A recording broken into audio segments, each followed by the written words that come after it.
Inflation is no joke. Chaos and headlines are no joke.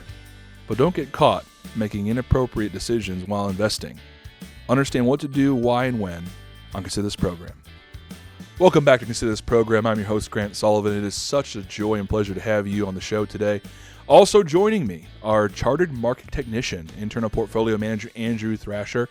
Andrew, so glad to have you with us. Looking forward to dive into a couple topics from inflation to process and everything in between. And so kind of getting right into it, inflation is a big concern for families under the current environment we're in. So could you do us a huge favor and talk through what inflation is and what's being done about it right now? Sure. If we kind of take inflation, just look at the foundation of it. Inflation is caused by either you have a lot of demand chasing too few goods, or you have not enough goods to meet that demand. And so what often we'll see is that what's being caused right now is it's more the supply issues.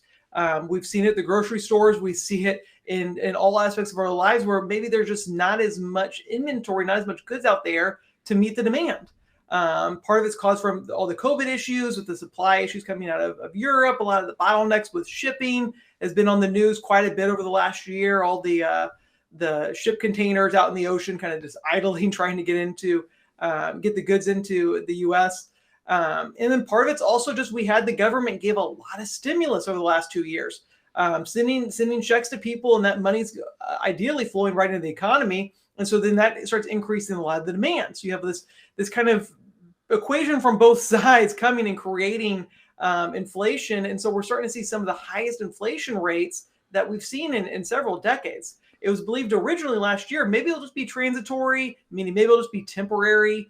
Unfortunately, that hasn't come to fruition. It's because we continue to have inflation. And so as we come into this year, hopefully we can get back to more of a normal supply issues. We've seen inventories get built up by a lot of suppliers. And maybe instead of just ordering 1 month's worth of widgets or whatever it is they're selling, they're ordering 3 or 4 months. So they're building up all these inventories to try to combat the supply side. And then what we can kind of discuss later, what the Fed's doing as far as they're impacting inflation. But a lot of what's causing inflation right now is more on the lack of supply. And we're starting to feel the impacts of that with prices going up. 100%. And Andrew, thank you for covering what the consumer, the businesses are doing to kind of offset some of that inflationary pressure. But you brought up as well, the Fed has tools in their toolbox.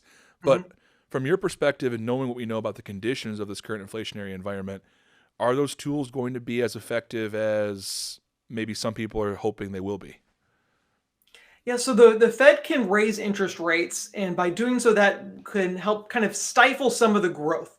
What the Fed doesn't want is to where the economy gets to be too hot, and kind of what we had in kind of the dot-com period in 2000 and in the housing market specifically in 05, 06, 07, where things are growing too fast at an unsustainable rate. And so the way that they'll kind of throttle some of that back is they'll start raising interest rates. If the rates are more attractive in your savings account or in bonds and things like that, then maybe that will entice assets to flow into those types of assets and less into growth into the economy. And then growth can maybe we can still have economic growth, but it's not at the same on fire type levels when the Fed's trying to throttle growth. And so to do that also with inflation, by raising interest rates, that will combat inflation. The problem this go around is just because interest rates go up 50 basis points or 1% that doesn't necessarily mean the chicken or the apples all of a sudden are in greater supply, and so the prices start to come down. So when you have inflation that's caused by a supply crisis, a supply issue, it's less effective, and we don't have a lot of data on it because it doesn't happen very often, but it's much harder for the Fed to fight that kind of inflation when it's not just a financially driven inflation. No, 100%. And with the Fed having tools in their toolbox, like you said, raising interest rates, using their balance sheet, this is why you just can't approach all situations the same and with the same toolbox because elements are different. Like Andrew stated, this go around, really it's supply chain, not necessarily cooling off an economy. And so you've got to be able to adapt along the way. So thank you so much, Andrew, for kind of helping us understand inflation and the tools that are at the Fed's disposal. But what tools are at the disposal of investors when looking to hedge against some of this inflationary pressure? What are some of the things they should be looking at? And what, as a team, what are we looking at and doing about that? So when we are in a period of inflation, also when then we're also in a period where the Fed maybe is going to try to fight that inflation with raising interest rates, we can look historically and see what type of assets do well in those types of periods. Traditionally, stocks are always viewed as, or commonly viewed as, a way to combat inflation. As stock price, as inflation goes up, when it's at a healthy level, traditionally financial markets do well. That stock prices go higher, and so if inflation's up 2-3%, ideally the stock market is outperforming that. And so one place